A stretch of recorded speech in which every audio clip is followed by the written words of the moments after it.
My job is to somehow make them curious enough or persuade them by hook or crook to get more aware of themselves and where they came from and what they are into and what is already there, and just to bring it out. This is what compels me to compel them, and I will do it by whatever means necessary. Welcome to the Black Girls Heal podcast, where we talk about healing our intimacy disorders, unresolved trauma, and building a healthy relationship with first ourselves and then others. Every episode, we will talk about advice you can apply today to break unhealthy patterns and grow in your self-worth. I'm Sheena Lachey, Love Addiction Coach and Trauma Specialist. Let's begin.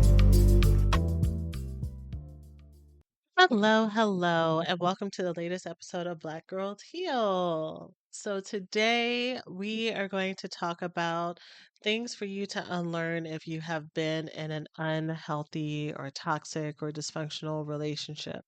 So in every partnership, in every situation that we have, we take lessons away. And sometimes the lessons feel as if they are for our betterment, and sometimes we feel as if they are things that maybe have taken away from our joy and our hope.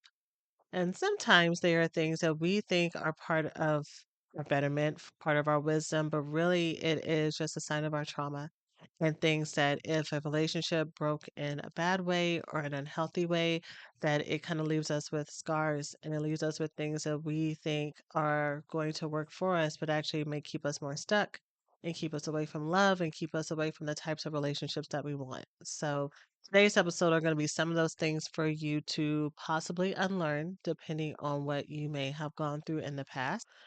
As always, please take what you need and leave the rest. I understand that some of the things that I may share here, because of course, I just make up that the people who may click on this or may be listening to this a little bit more intently may be currently going through a hard time or may have recently gone through a hard time.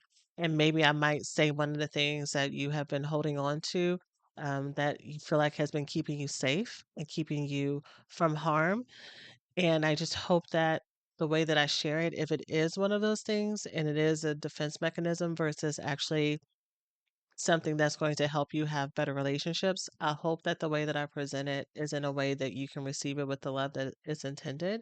And also with the knowledge to know that you can make it work however you need to make it work for you and for your story. Okay. So let's go ahead and jump in with some things for you to unlearn if you are healing from or going through a toxic breakup or separation from a relationship that was not the best for you. Thanks for listening to this week's podcast. Before we get started, let's take a small break to say thank you to this week's sponsors. Ladies, it is cuffing season. So, whether or not you have a physical partner or you are building deeper intimacy with yourself, the Honey Pot's Pleasure Ritual is the ultimate fall self care experience for deeper pleasure. It is designed with you in mind for your most intimate moments of shared pleasure. You know, when I think about the best parts of cozying up with my partner during the season, it's all about ambiance, energy, and good vibes to set the scene. And the Amber Sandalwood Intimate Wash gets us started in the right direction for a warm and pleasurable evening. And I love their silicone hybrid lubricant as well because cozy time together should always be about both comfort and connection. So whether you're enjoying with a partner or indulging in some well-deserved solo self-care, the Honey Pot Co's Pleasure Ritual is your invitation to ultimate pleasure. Get 20% off your order at thehoneypot.co when you use the code FALL23. Remember to use the code FALL23 at THEHONEYPOT.co to get 20% off your order and to join the hive today. So, one thing that pain is going to do is it's going to teach us. We are going to take a lesson from it, and some of us will take that we do not want this to ever happen again. So, we will study and study and study what happened to make sure that we do not get burned again. So we get burned by a stove and we will study and study and study the situation to make sure that our hand never gets caught up in the flame again. And sometimes what happens is people will accurately assess what happened, which means that my hand got burned when I touched the stove. Okay, what happened was I touched the burner when it was hot.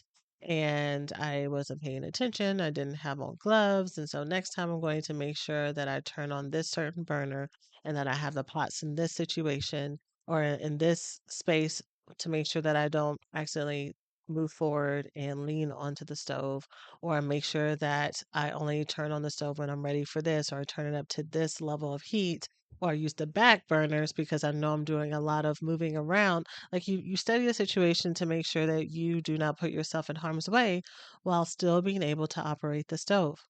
Some of us will overcorrect. And so we will not want to use the stove at all. Instead of us saying, okay, it was the way that I used it, or it was just me not paying attention, or this is just me learning how to use a stove, and this is just part of learning how to cook, we will say, okay, the stove is the problem, and I'm going to completely get rid of the stove. And we need the stove to eat. We need the stove to make certain recipes. You can't make everything in the microwave. You can try. You can't make everything in the air fryer. You can make a good amount of stuff in the air fryer before my air fryer fans come for me. But there are some things that you're going to want to need to or want to use the stove to cook for. And if not, here's probably the biggest takeaway, if I'm going to really lean into this metaphor, is you do not want to live your life in fear of something that is meant for your good and meant to enhance your life. A stove, in and of itself, is just a utensil, it's a tool that provides a variety of different experiences for you and a variety of different dishes and meals and desserts and all these things that is going to really enhance and enrich your life. And you could live your life around a microwave or live your life around an air fryer or a toaster or something else, but you will miss out on so many more experiences that were built for you, that are designed for you. And I see this a lot with people who have been burned in certain types of relationships. They will throw everything away and they will say, well, you know what? Fine. I do not need this type of relationship, or I don't need to have companionship. And they will try to build their life really with all these buffers around things that they think is the problem. And the problem is not relationships.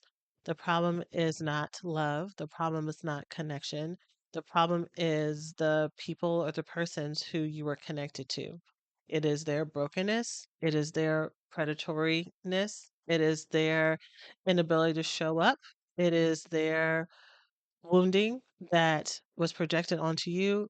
That is the common denominator, not relationships, not love, not trust, not connection.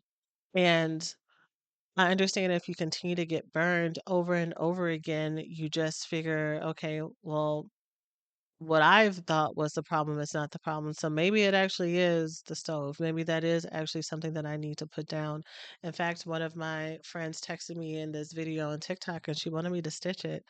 And I was telling her how I didn't really feel like I had anything to share because it was a woman who was telling her story about how, she had been burned by someone who she thought that she could trust in a dating relationship, and that she had continued to have these relationships with men that she just felt like they were just showing that they were heartless and cold and that none of them cared, and that maybe she just really needs to focus on herself. And I said, I really didn't want to stitch that because I know that that woman is telling her absolute truth and that she really has been doing her best, being in therapy, putting herself out there, really trying to keep an open mind, showing up in her boundaries. And I believe that she's been doing everything she knows in her power and she's been getting these same results. And so to stitch someone who has been really putting their all in this and to say, hey, have you considered this, when what they're needing right now is to grieve and to feel the hopelessness, right? And to feel that sadness and to have someone tell them, I see you, and someone not tell them maybe you're the problem, but to actually just say I see you and let them have their feelings. Like that's what she actually needs right now, because that is a very painful place to be, where you feel like you don't really know what more you can do. And it's a real place to be. And it's a real place that a lot of people are finding themselves in this day and time for a lot of different reasons. And the last thing that someone needs is to gaslight someone who is currently grieving and tell them, here's 5 more tips for you to try because they're tired. They're tired, they're exhausted, and they just really need to focus on themselves and realign and figure out, is this even what I want? Is actually going out for relationships and going out for connection, are the cons worth the pros, right? Do the benefits even apply? And are these benefits actually benefits, or is there actually more pain? And I think everyone deserves the right to feel that way and to feel it fully and not have anyone come and try to tell them otherwise. I think most of us, if we haven't gone through that, we will go through that in some shape or form. Even if we're someone who married a high school sweetheart and we have been happily connected, we can still feel that same sense of overwhelm, or that same sense of sadness and friendships and family relationships and work relationships, because it is a real feeling. So I was telling her how I didn't want to stitch that. However, what I did say, which is kind of where this podcast is coming from for those who are ready to hear this after you have gone through this period of mourning and sadness and just, I want companionship, but maybe this isn't going to happen for me, or I want companionship, but I keep trying and it's not working out for me, or, I'm just feeling so hopeless, and your heart is at a place where you may still feel that way, but you're open to hearing a little bit of hope and it won't land as invalidation. I've also told her that I told my friend that I have yet, at this point, at the point that I'm recording this, I've yet to hear anybody's story where they tell me there was no red flags at the beginning. That once we start talking, when they tell me the story, and we start talking about what was going on, about how they met, about what their family was like, about how they pursued them or didn't pursue them, about what they were doing in their personal life, about what their thoughts were about their values, and different conversations that they had. I have yet to have anyone tell me a story that I have not been able to say or ask, okay, well, what did you think or feel when they said this, or when this happened, or when this didn't happen? And to watch them be like, oh, well, I didn't think that much of it, or I was just trying to keep an eye on it, or I told them I didn't like it and I just set boundaries and I set expectations. There's usually some type of cue. And maybe it's that people have to go through the process to realize that what they think is something that is simple is actually an indicator for something bigger. And it's not that they were intentionally not paying attention, it's that they just didn't know. They didn't know that what they thought was a moth was actually a dragon. And it was only through life and that experience that they realized that this was part of something bigger. But to my point, you continually having to learn lessons, lesson after lesson after lesson gets old. And it makes you want to just not try. And so, if there's anyone who's in that place right now, I just want to say I see you and I hear you and I feel you and I support you. I support you in taking whatever breaks that you feel like you need to protect your heart and protect your mind and protect your spirit and heal and rejuvenate. And I also am going to be that positive voice in your ear that does not let you give up on what you want, which is companionship, which is love, which is trust. If it actually helped people feel better to just say fuck all this and fuck relationships and fuck trying, and I'm just going to do me forever, then this podcast wouldn't exist. A lot of other things that we have going on in this world wouldn't exist if we could actually truly be alone and be fully happy without companionship and love. Then it would make life a lot simpler. However, as human beings, we are built to be in relationship. We are built to be in tribes. We are built to be in connection. And so, as much as I want to validate your pain and your grief, it is also my job that once that season is either nearing completion or it is complete, that you have somebody here cheering you on, letting you know that it is okay for you to have hope, to give you permission. Because there are a lot of voices out there that will commiserate with you and will validate that stuckness. And for some people, that doesn't feel like stuckness. It feels like their chosen state, and that is where they want to be. And so every other podcast episode that I have that really reinforces you building your self love and your intimacy and your relationship with yourself and connection and romance outside of romantic partnerships, all of that is for you.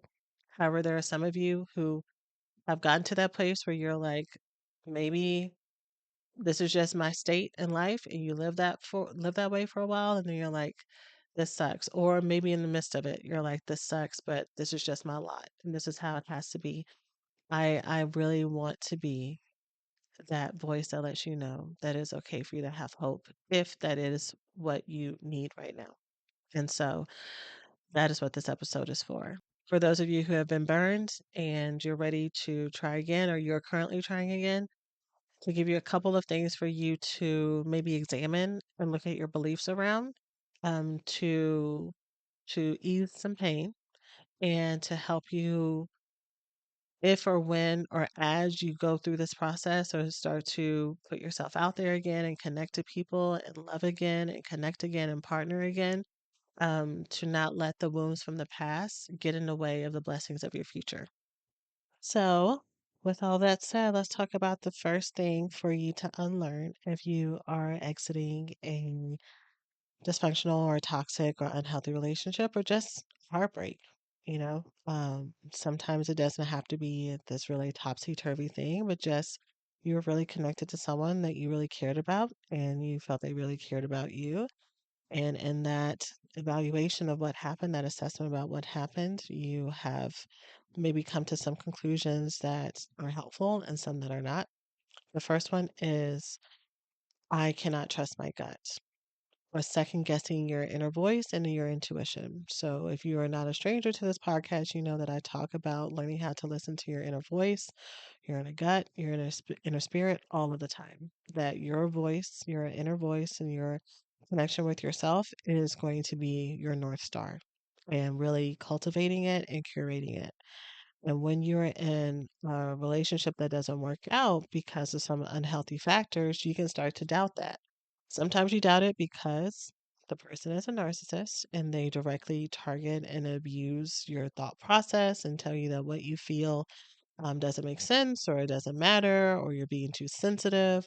They will play devil's advocate and say, well, have you considered this? They will listen to what you say about your feelings and then throw in ways that their feelings have been hurt. And so you're always used to someone one upping your emotions. And especially if you are a kind and compassionate person, a person who may also try to be really thoughtful and really fair, they they will use that against you. They will use what is actually a good um, communication skill and superpower that you have in partnerships, and they will use that to keep you always doubting yourself so that they will always be right. And they will always have you either apologizing for your emotions or not showing up for your emotions or backing down because there's trumps it. But I think for many of us, we don't even need to be partnered with someone who's a narcissist, just a relationship that didn't work, maybe because our traumas matched. They perfectly matched at like jigsaw puzzles. And so maybe we triggered each other. And in your assessment of trying to meet them where they were and trying to have grace and trying to work it out, you learned how to talk yourself out of your own emotions in your own head. You started to repeat the same voices or the same phrases that have been told to you for most of your life that your emotions are don't matter or you're being illogical or that there's something wrong with your thinking. There's a type of trauma that's called intellectual trauma. I know we all hear things about emotional abuse and mental abuse, but when I heard someone talk about intellectual trauma, it really, really stood out to me. Because what intellectual trauma does, of course, is kind of like connected to emotional abuse and mental abuse, is it really damages and it challenges the way that you think. And it makes you think that your thoughts are, again, nonsensical, maybe immature, that they don't hold weight or hold value, that they're not as sophisticated and as um, valued as the thoughts and the opinions of maybe other people or the person who's saying that to you. So when you get into relationships, you will start to edify and uphold the thoughts and the opinions of other people over yourself. And unless they agree with you, and unless they give you permission to feel how you feel, or unless they co-sign it, you really have a hard time standing in your own truth and standing in your own beliefs. But you are entitled to feel how you feel and think what you think, even if other people disagree with you. And, kind of an offshoot of this one as well, a thought pattern around your gut that I hear people start to second guess a lot is their ability to choose partners, which makes them want to not choose at all. They get burned so bad, or they pick people who they really thought was going to be it, or they thought was their person.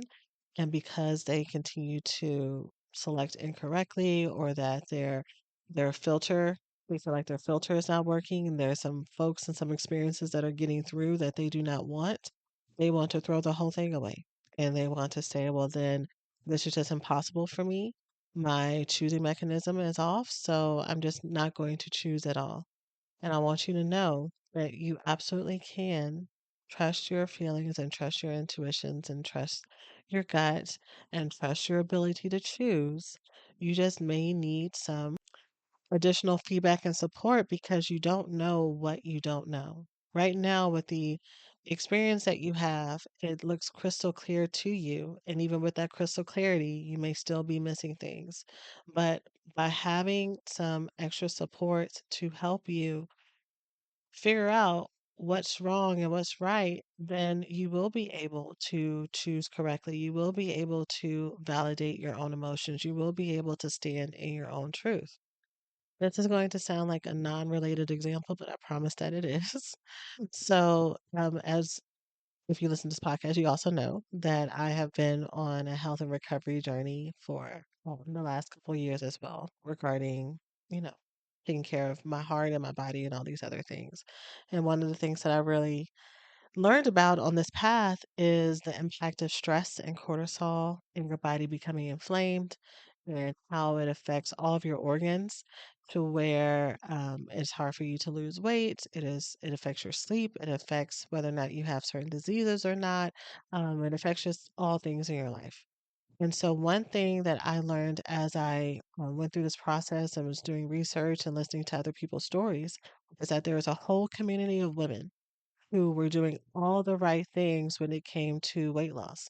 They were eating calories at a deficit. They were doing the right workouts. They were eating the right foods as well, but they would still maintain the same weight, if not get bigger. And then once they found out about the impact, how certain foods affected their hormones, that there were some foods that they were not allergic to, but they had intolerances towards. And simple foods like not even just nuts, but certain fruits that are considered healthy fruits, and certain grains that are considered healthy grains, but they were eating all the healthy things at a calorie deficit while working out every day of the week. They were still um, in bodies that were making them sick, and not just at a shape that they did not want, but literally were also making them sick. And so once they figured out that there were these foods that they couldn't have, and once they found out that there were certain exercises that were causing more stress to their body versus the more low impact ones that they needed to, and they made those changes, their body recovered. So I think that's what happens here is that you are doing all the right things. The same thing that I said about that woman who had the TikTok. She was in therapy. She shared part of her story was one of the guys that broke her heart was a guy who had really tried to talk to her before. She said, "You don't have what I'm looking for." He said, "Give me 2 or 3 years and I'm gonna come back and make it right." He came back after 2 or 3 years after she set those boundaries and came back and was doing all the right things, and then something happened. And she wouldn't say what the something happened was, but y'all, I just look, I've been doing this work for ooh, 16 years now altogether, and I just fully believe that there are things that we see, and things that maybe we see but we don't know are problems. Let me correct that because that sounds like you're blaming the person for what happened. I think that there are things that happen that unless, again, we don't know what we don't know. And so we may see something as completely benign and is actually cancerous.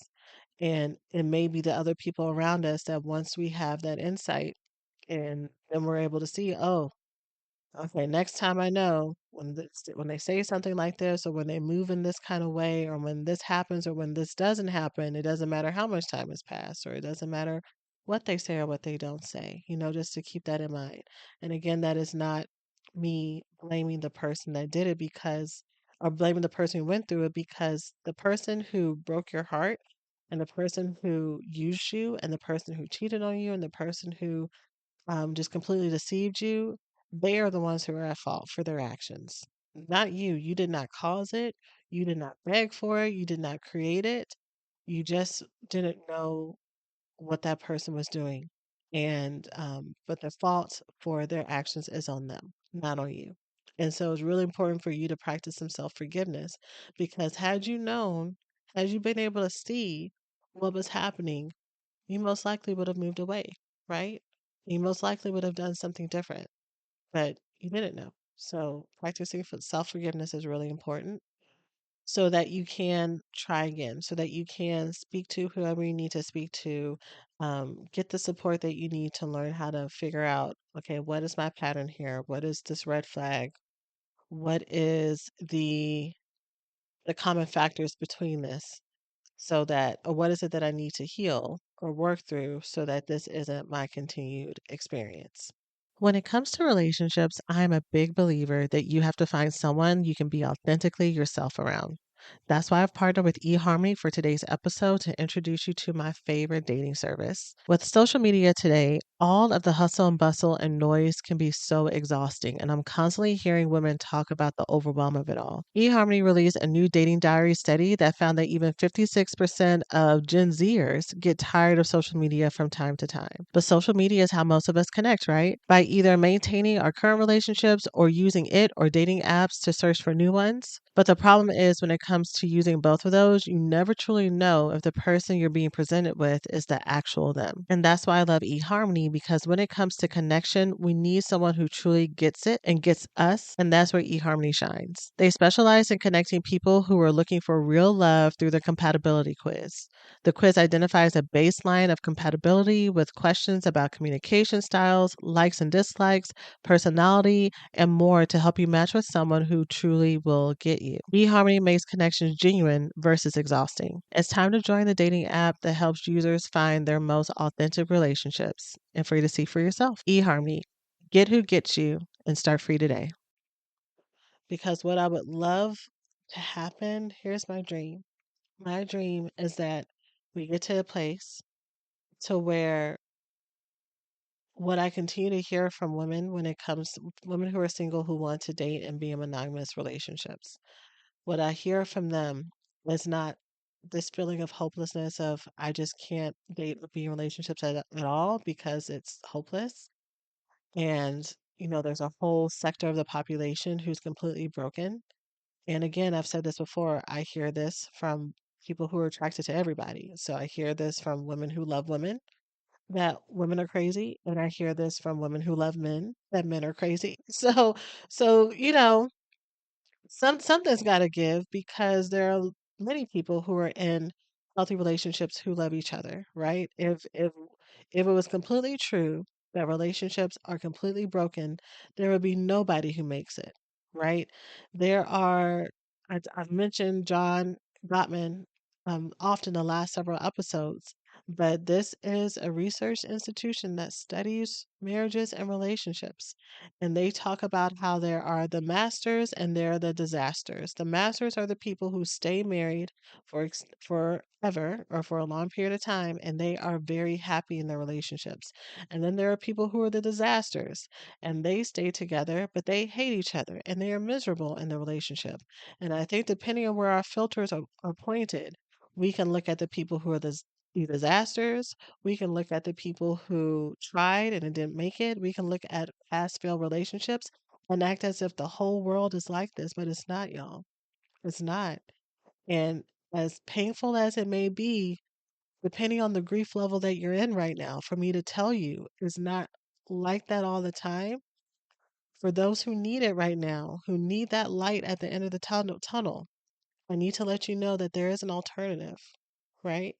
And this is not me telling you to not grieve, to not hang it up, to not stop trying. If that's what you need to do, if that is what you need to find peace, if that is what you need to find God, to find yourself, to find serenity, and for you, it's not a phase, for you is a lifestyle, I want you to do that with your full heart and with your full chest. But if you're still listening to this episode and you got a little bit of both, you are pursuing with a full heart and your full chest a life that is fully built on what makes you happy and only having people and relationships that includes friendships, family, and otherwise that truly bring you joy. And you're doing that with everything in you. But there's still a part of you that wants companionship. If or when it comes in the right form and at the right time, that's what this is for. That's what this episode is for. It is not to make anyone who has gotten to this place feel as if they have caused it or that they are the reason that this has happened. All I'm saying is that there's information and there's experiences and wisdom from the people around you who love you, or from the experts in your community, or those who can help you break these cycles and to not give up. I don't want you to give up if this is a desire for your heart, or at least not give up forever. Do what you need to do for now, but whenever you're ready, just know that you can trust your gut, you can trust your voice, and you can trust your picker. You can. The second thing that I would encourage you to unlearn if you're in this place is going to be another one that's a little bit controversial, but I've already said a lot of things already. So let me just say this one. This is for those of you who are attracted to men. One thing that you may need to unlearn is that men are emotionless and evil, vile creatures. Um, again, there are some real shitty things that are happening to a lot of us, and we're not making it up. And it is happening on a big scale for many of us. It's not one or two incidents. And and that is very real. That there are a lot of people who are preying on women that are learning how to present as healthy and established folks and really taking advantage of women's hearts. That is a very real thing that is happening. And I think that the men who do that deserve what's coming to them, because some of the men who are doing this are broken and they're doing it as a defense mechanism. And there are some people who have fully adopted a lifestyle where they think women are not human, or they think that we are inferior, and they truly hate and despise us. They may be sexually attracted to us, but they truly hate and despise us, and they use us as such. That is a very real thing that is happening. And so, again, I believe that all people who are in that category deserve what they have coming to them until they decide to repent, which many of them don't because they live in their own echo chamber. Um, and so a lot of their violence and discrimination and hatred gets reinforced. And um, yeah, however, y'all, however, as real as there is a real category or subgroup of people who are predators and incels and folks that need to be avoided with everything that we have in us, and many of them prosecuted for the things that they do and the violence that they create. There is also populations of men who are fully connected to themselves, to their emotions, to their own personal accountability, to their spirituality. They love their mothers and they love their sisters, and they love the women in their community, and they show up for their community, and they practice self accountability, and they say, I'm sorry. And they want to have a healthy and full life. And they want to provide for the people around them. And they want to make a change. And they want to break generational curses. And they want to make God proud. And they want to leave a legacy. Like, these men exist. So, what happens if you are still operating out of your pain and your trauma, your real pain and trauma and PTSD that has happened to you, and you come across these men, the good ones, and you have a deep ingrained belief that men are emotionless and do not care and cannot feel and have no regret and have no remorse, with these men, you will become the abuser. You will become the perpetrator. You will become the instigator of all the things that you hate for yourself. And it will make it very hard for you to be present in this relationship, if at all. And you may actually end up creating the monsters or creating, maybe not because, again, people are in charge of their own experience. But no, yeah, yeah, you may be a part of creating some situations and some experiences that are exactly like what you left, but now you're on the other side because you are projecting the pain that was given to you in a way to defend yourself against a threat that does not exist in this relationship. And so, for you to actually get the love that you want, if you're someone who has held this belief and that is still sexually romantically attracted to men in spite of your best efforts to move away from this, you are going to have to learn how to see men as humans.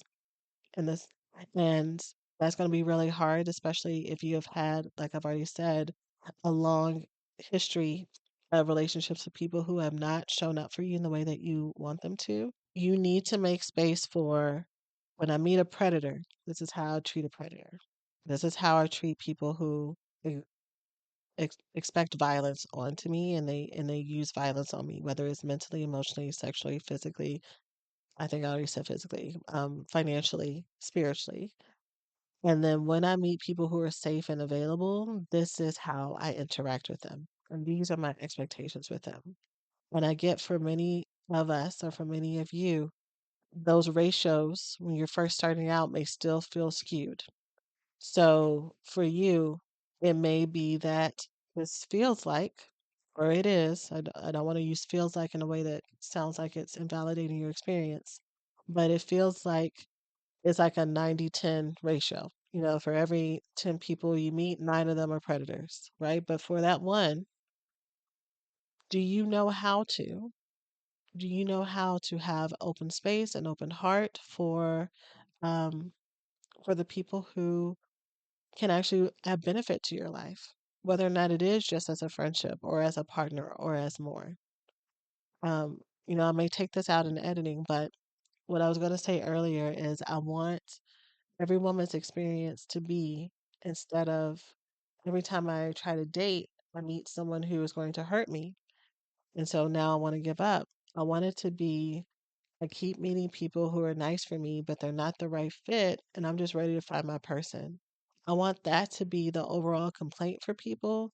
That, yeah, you may still struggle with loneliness, but it's not because you feel like there's not anyone who's good for you in the world. It's just that you haven't found the right fit for you, right?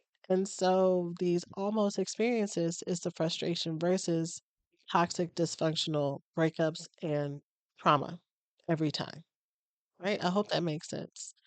And so I think as you are able to be around more of these people, it helps you really affirm your picker. It helps you really affirm that your intuition is right. And you do get closer and closer to figuring out what it is that you want and what is it that you need in relationships and in partnerships, right? And you're able to show up in relationships and have healthy conflict with someone who is also mutually invested. And you're actually able to see that your person has emotions. And here's the thing about men with emotions, too, that I want to say. I think a lot of us also think that men don't have emotions because the way that they show it and the way they talk about it is so drastically different than how women do. And in our postmodern world that is becoming more and more therapy literate, we can really double down on the fact that there's only one way to express emotions, and there's only a certain language. And when it's not done in that way, we don't see it and we don't acknowledge it.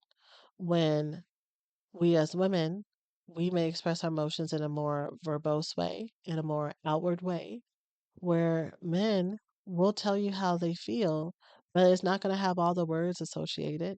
It's not going to have all the buffers. It's not going to have, um, please give me some grace as I say this, but the games. So, for example, and maybe I'm just telling on myself, I don't think I am, but it may not have, I'm going to tell you how I feel, but I'm only going to tell you part of it because you should know me. And so you should be able to fill in the rest of it. I've told you that I'm upset. This thing just happened, so you should know that I'm upset about this thing. And you should know that I'm upset about this thing because we had this conversation about this thing that happened with my mom that's very similar. So you need to be able to put it all together. And I think as women who speak women, we could tell that situation to a friend of ours, and it's not that big of a stretch. Like, yeah, obviously, they should be able to put that together. Like, we understand that, but that is not how men communicate. It is not this access that they have been given. It is not how people have communicated with them. It has not been expected of them. And if anything, men have really been punished for their vulnerability and punished for saying, hey, you hurt my feelings. You know, depending on the person who's in front of them, for a man to be vulnerable and say, you hurt my feelings, or I'm sad, or that made me upset, they absolutely will. If they are with a partner who does not have the space to understand that my emotions, mine being the woman, that my emotions are not more important than yours, than the man's, they will absolutely get in a relationship with someone who, when they are vulnerable to say, hey, that really hurts my feelings, that that person is one, either not going to hear that they said that, like it's just they're like as if the words didn't even happen. And if they do say that, they might get loud talked a little bit and say, well, this is why I'm trying to communicate with you because these things don't need to happen. Not realizing that someone just vulnerably said, "Hey, I feel hurt right now," and you just responded with coming back with some a little bit of attitude, or maybe a lot of bit of attitude. When if the shoes were flipped, or the roles were reversed, and you told your partner, "Hey, I feel hurt right now," and then they came back with attitude and talking about what they felt, that would not fly at all. Like, it's a lot easier to see sometimes when we flip it in that way, but because men are not going to share for the most part, I know that there are exceptions, but for the most part, a man is not going to visibly show in his face how sad and broken he is. He is not going to tell you in a three-paragraph statement why he's feeling sad. He's just going to say, man, that's messed up. Or wow, I can't believe you said that to me. Or man, well, what about this that I've done? Or that's crazy. Like I thought you understood me better. You know, these are going to be the statements that they say that are showing, ouch, I feel betrayed. Ouch, I feel really misunderstood right now. Ouch, I really feel alone in this conversation right now. Ouch, I feel attacked. Right? And we may miss it. We may miss it because it's either not on our radar, we don't speak in that way, um, or we've been told that men's emotions are not as vital as ours. And so we get into relationships with people who match that same energy, right? Who match that. I'm not going to listen to you and I'm not going to care about how you feel. And what I feel is more important than yours, because we haven't learned how to be reciprocal for difficult conversations. We haven't learned how to be the bad guy. You know, I think many of us are used to being in relationships with people where they are the bad guy. And so when we tell our friends or when we journal about it, when we tell our therapist, it's a very comfortable position. Mm, I don't want to say comfortable. It is a familiar position for us to be talking about a time that we were really vulnerable with somebody and they either intentionally or unintentionally misunderstood us, didn't show up for the way that we needed them to show up, and we just felt really hurt on the other side. Very rarely have we been ever told a story to a friend, to a therapist, to a loved one about how we were in a partnership with someone and we said or did something. that hurt their feelings and how we feel really bad about it and how we had to learn from it. When I can guarantee you, if you have ever had an intimate relationship, if you we will all be the villain at some point. At some point, we are all going to be the bad guy. If we're doing intimate relationships right and we're being honest and we're actually showing up, it doesn't matter how much y'all have been best friends, y'all speak the same language, y'all have the same values, even if you're the same gender. There are going to be moments that you say something that's going to trigger the other person or that's going to be a misunderstanding. And you need to be able to hold space to be the person who got it wrong without saying, oh man, I'm a bad person, or that means this relationship's going to end, or they're going to be so mad at me and leave me. And it's going to be really hard for you to hold space for them because you're so caught up in your fear of rejection or abandonment or low self worth that you can't listen to them. Because what that person needs when you make a mistake is for you to say I'm sorry or to validate their experience or to be curious about how they're feeling, right? To offer a safe space to open up. A lot of times men will stick with those one word or two word responses because either they feel or they've seen by how those one or two word statements are shared that it is not safe for them to say more, that if they continue to talk and say more about why they feel like what just happened is crazy, or wow, um, man, that's messed up, why they think that whatever just happened is messed up, that they're just going to get a whole lot of back and forth versus, okay, tell me more. Why do you think that's messed up? And allowing them to fully say what it is that they feel without being told why they feel what they feel is wrong, you know? And again, that's very controversial if you have been in relationships with people who have gaslit you your whole life. But if you are holding out hope to be in an intimate relationship with a healthy and available other person, you have to adopt this belief system that these people exist. And if these people exist, then what I'm saying is true. These are other human beings with the whole same spectrum of emotions that you have, with the same ability to have heartbreak, to feel insecure, to feel forgotten, to feel overlooked, to feel disrespected, to feel betrayed. They have all the same emotions that you have. And so, do you have the capacity to show up for someone who communicates that to you in a healthy way versus going and being dysfunctional by cheating, by raging at you, by shutting down and not talking to you at all? If you want the full experience, you got to be ready for the full experience. And you may need to grow in that area of your life to see men as people who have emotions as well. That may not be for all of you, but for those of you that that was for, that's why I said it. And this wasn't on the list, but I'm going to add this here just because I feel like it probably will round this out in a way that I need it to. Is you may need to unlearn that love is supposed to hurt.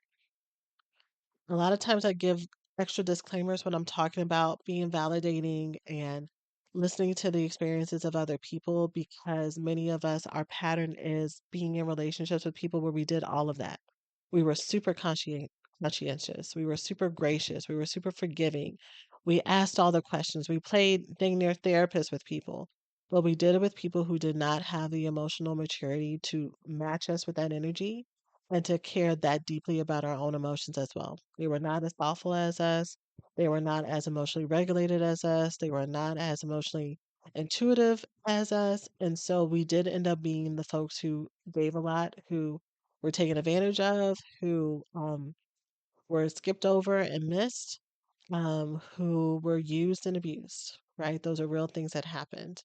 And so I want to be clear that these gifts of showing up and having your presence are only for people who are healthy and available.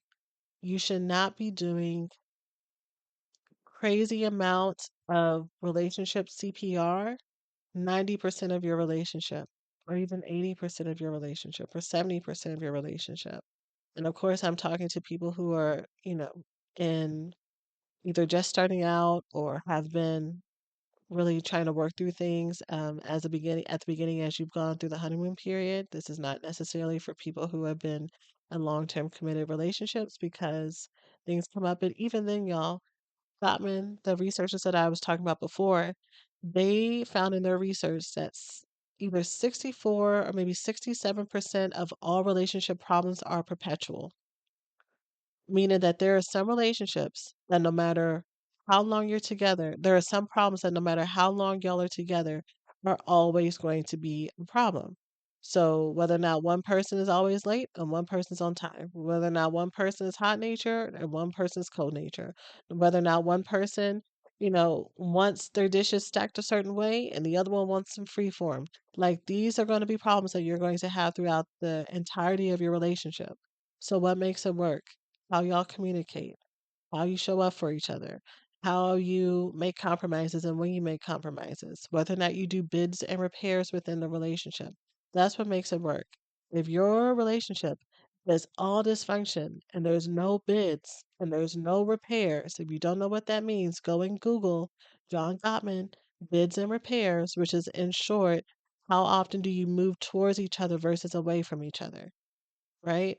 There's literally a ratio of how often it's supposed to happen. I want to say it's 5 to 1 that he talks about in his research. And they can predict to what 94 and 96% accuracy who's going to stay together and who's not going to stay together.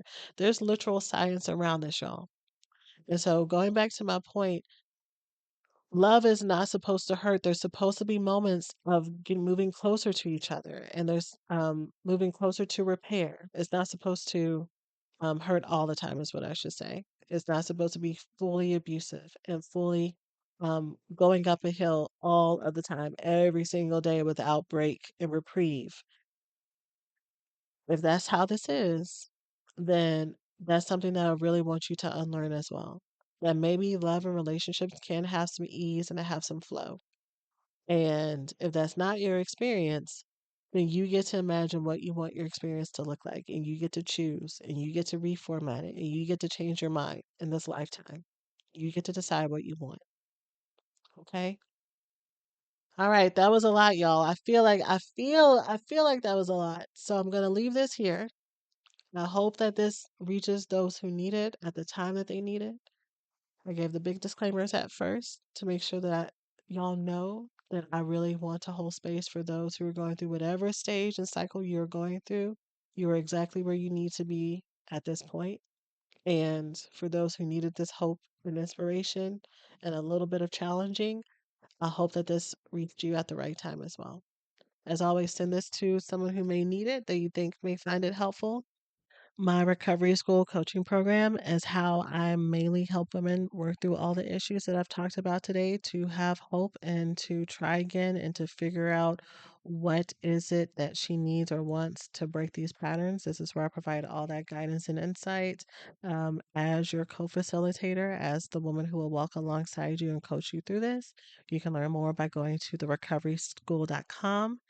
And in the meantime, I hope that you all find the love and hope and connection that you all truly deserve, that you've always deserved, because you're worth it. So that's it for now. I'm sending you all so much love, and I can't wait to see you next time. Until then, take care of yourselves.